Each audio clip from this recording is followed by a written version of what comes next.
الله من الشيطان الرجيم. بسم الله الرحمن الرحيم.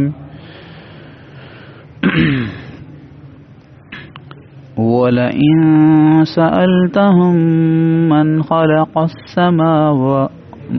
خلق السماوات والأرض ليقولن الله قل الحمد لله بل أكثرهم لا يعلمون.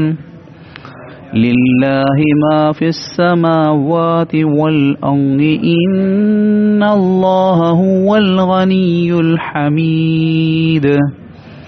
ولو أن ما في الأرض من شجرة أقلام والبحر يمده من بعده سبعة أبحر ما نفذت كلمات الله إن الله عزيز حكيم. ऐं जेकॾहिं तव्हां इन्हनि खां पुछो त केरु आहे जंहिं आसमाननि ऐं ज़मीन खे पैदा कयो त ज़रूर बज़रूर चवंदा त अल्लाह आहे. ऐं नबी सल्लल्लाहु अलैहि वसल्लम अवां फरमायो अल्हम्दुलिल्लाह. बल्कि इन्हनि मां अक्सर माण्हू सम्झ खां कमु नथा वठनि.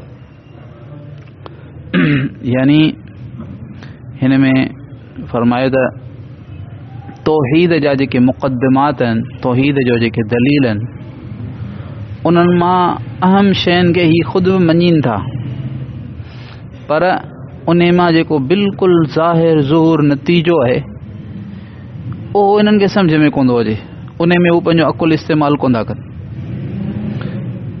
माना जेकॾहिं तव्हां नबी सल्लल्लाहु अलैहि वसल्लम तव्हां जेकॾहिं हिननि खां पुछो, माना ये जेके काफ़िर आहिनि इन्हनि खां जेकॾहिं तव्हां पुछंदा त आसमाननि खे ज़मीन खे कंहिं पैदा कयो त हू ज़रूर चवंदा अल्लाह पैदा कयो. माना इन ॻाल्हि खे ही मञीनि था त हीअ जेका काइनात आहे इन खे अल्लाह पाक पैदा कयो. जेके काफ़िर आहिनि बुतनि खे पूॼीनि था इहो मञींदा त हिन काइनात खे अल्लाह पाक पैदा कयो आहे.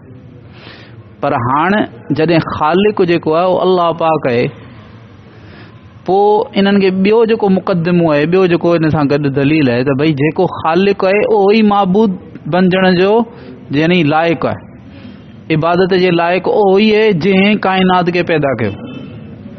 मख़लूक मां का बि शइ इबादत जे लाइक़ु नथी थी सघे. न को पत्थर जा ठहियल बुत, न को ॿी का शइ, न को इंसान, न को जानवर, न को आसमान, न ज़मीन. जेका ठहियल शइ आहे उहा इबादत जे लाइक़ु नथी थी सघे. हा, जंहिं सभिनी खे ठाहियो आहे उहो आहे इबादत जे लाइक़ु. त जॾहिं ही मञीनि था त हर शइ खे, आसमाननि ज़मीननि खे, काइनात खे अल्लाह पाक पैदा कयो आहे, त पोइ ॿी ॻाल्हि खे जेका बिल्कुलु वाज़े उन खे सम्झण में छा हिननि खे थो थिए.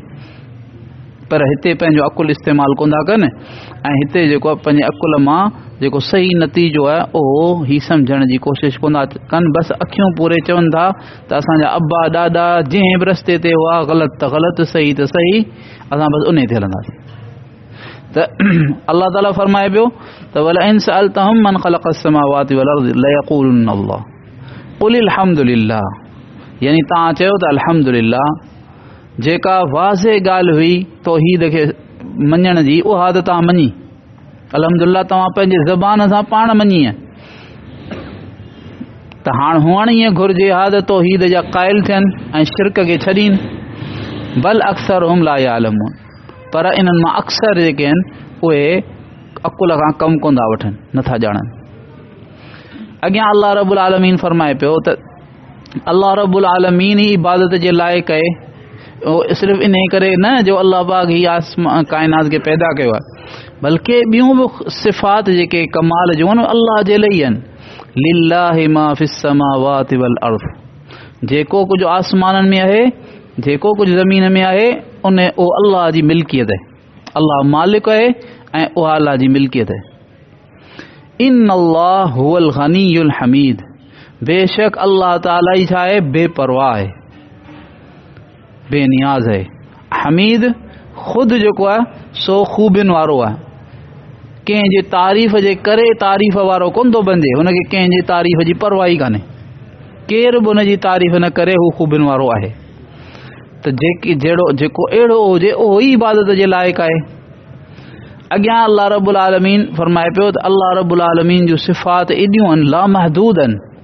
अल्लाह पाक जा यानी अल्लाह पाक जी तारीफ़ी कलिमात ऐं अल्लाह रब्बुल आलमीन जो मालूमात ऐं अल्लाह पाक जूं नेमतूं एतिरियूं आहिनि जंहिंजो को काथू ई कोन्हे, जंहिंजो को हिसाब ई कोन्हे, माना लामहदूद आहिनि, इन जी का हद ऐं हिसाब कोन्हे।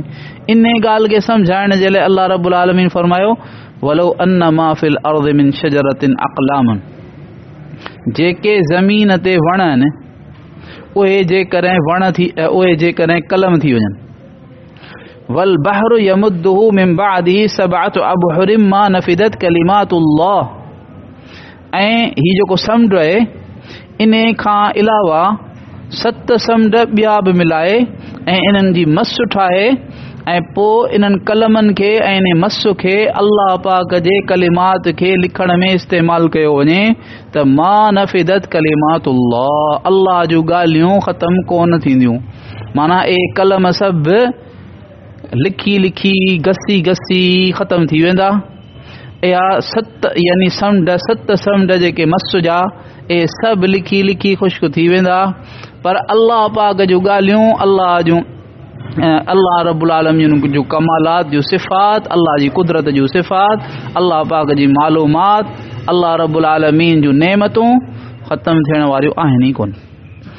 इन्नल्लाह अज़ीज़ुन हकीम, अल्लाह रब्बुल आलमीन साहिब कुदरत आहे, साहिब इक़्तिदार आहे, कामिल इक़्तिदार वारो आहे, हर शइ करण जे क़ादिर। अज़ीज़ जो मतिलबु आहे ऐं हकीम अल्लाह रब्बुल आलमीन जो इल्म ऐं अल्लाह जी हिकमत जेका आहे कामिल आहे, कामिल हिकमत वारो आहे, कामिल इक़्तिदार वारो आहे।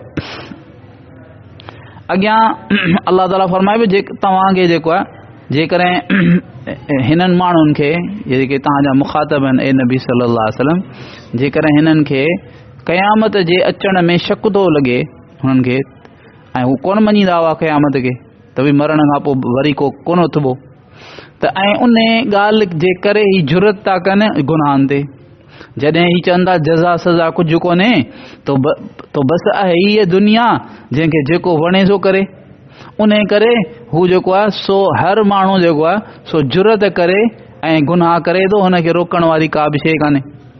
अल्लाह ताला फरमाए थो त अल्लाह जे लाइ का मुश्किल ॻाल्हि कान्हे, मा ख़ल्क़ुकुम वला बाअसुकुम इल्ला कनफ्सिन वाहिदा, तव्हां सभिनी खे पैदा करण ऐं तव्हां सभिनी खे मारण खां पोइ वरी जीआरण अल्लाह पाक जे लाइ ईअं ई आहे जीअं हिकिड़े माण्हूअ खे पैदा करण ऐं हिकिड़े माण्हूअ खे मारण खां पोइ जीआरण।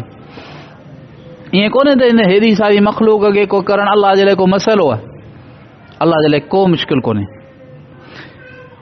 कनफ्सिन वाहिदा इन्नल्लाह समीउन बसीर, बेशक अल्लाह रब्बुल आलमीन हर शइ खे ॿुधे थो, हर ॻाल्हि खे ॿुधे पियो ऐं हर ॻाल्हि खे ॾिसे थो, हर शइ खे ॾिसे थो। माना छा त ही जेके माण्हू इनकार कनि था क़यामत जा दलाइल क़ाइम आहिनि, उन जे बावजूद इनकार कनि था त इन्हनि जा जेके कौल आहिनि, जेको कुझु चवनि था अल्लाह पाक ॿुधे पियो, ऐं जेको कुझु वरी इन जे बुनियाद ते जेके हरकतूं कनि था, जेके करतूत कनि पिया न, अल्लाह रब्बुल आलमीन उन्हनि खे ॾिसे पियो। माना छा त सुभाणे क़यामत जो ॾींहुं जेॾी महिल वाक़िअ थींदो त पोइ अल्लाह पाक हिननि खे इन जो बदिलो ॾींदो।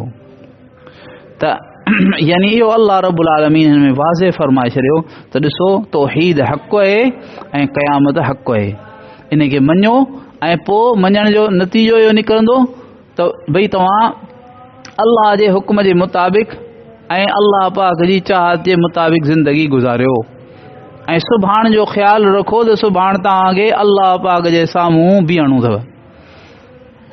क़यामत हक़ आहे, हिसाब किताब हक़ आहे, सभु कुझु हक़ ऐं सच आहे। जेको कुझु अल्लाह पाक ॿुधायो, जेको कुझु अल्लाह जे रसूल सल्लल्लाहु अलैहि वसल्लम ॿुधायो, इहो सभु थियणो आहे ऐं इन जे लाइ तयारी करियो। अल्लाह ताला मूंखे बि तव्हांखे हर मुसलमान खे इन जी तयारी जी तौफ़ीक़ अता फ़रमाए। बल्कि जेतिरा गैर मुस्लिम आहिनि उन्हनि सां बि असांजी ख़ैर खाई हुअणु घुरिजे। त ख़ैर खाई सची दुनिया ऐं आख़िरत जी इहा आहे त उहो ईमान आणीनि ऐं हू बि पंहिंजे मालिक ऐं रब जे पैगाम ऐं उन जे अहकामात ते हली करे ॿई जान पंहिंजा मुचा रखनि। अल्लाह ताला सभिनी खे शर तौफ़ीक़ अता फरमाए। या अरहमर राहिमीन, या अरहमर राहिमीन, या अरहमर राहिमीन, या ज़ल जलाली वल इकराम, या ज़ल जलाली वल इकराम, या ज़ल जलाली वल इकराम। अल्लाहुम्मा सल्लि अला सय्यिदिना मुहम्मद व अला आलि मुहम्मद कमा सल्लैता अला इब्राहीम व अला आलि इब्राहीम इन्नका हमीदुम मजीद। अल्लाहुम्मा बारिक अला मुहम्मद व अला आलि मुहम्मद कमा बारकता अला इब्राहीम व अला आलि इब्राहीम इन्नका हमीदुम मजीद। रब्बना ज़लमना अनफुसना वइन लम तग़फिर लना वतरहमना लनकूनन्न मिनल खासिरीन। रब्बना आतिना फिद दुनिया हसना व फिल आखिरति हसना वक़िना अज़ाबन नार। सुब्हान रब्बिक रब्बिल इज़्ज़ति अम्मा यसिफून व सलामुन अलल मुरसलीन वल्हम्दुलिल्लाहि रब्बिल आलमीन। सुब्हानल्लाहि व बिहम्दिही सुब्हानकल्लाहुम्मा व बिहम्दिक व नशहदु अन ला इलाहा इल्ला अंता नस्तग़फिरुक व नतूबु इलैक, नस्तग़फिरुक व नतूबु इलैक, नस्तग़फिरुक व नतूबु इलैक। व सल्लल्लाहु तआला अला हबीबिही मुहम्मदिन व अला आलिही व अस्हाबिही व बारिक व सल्लम। आमीन आमीन आमीन।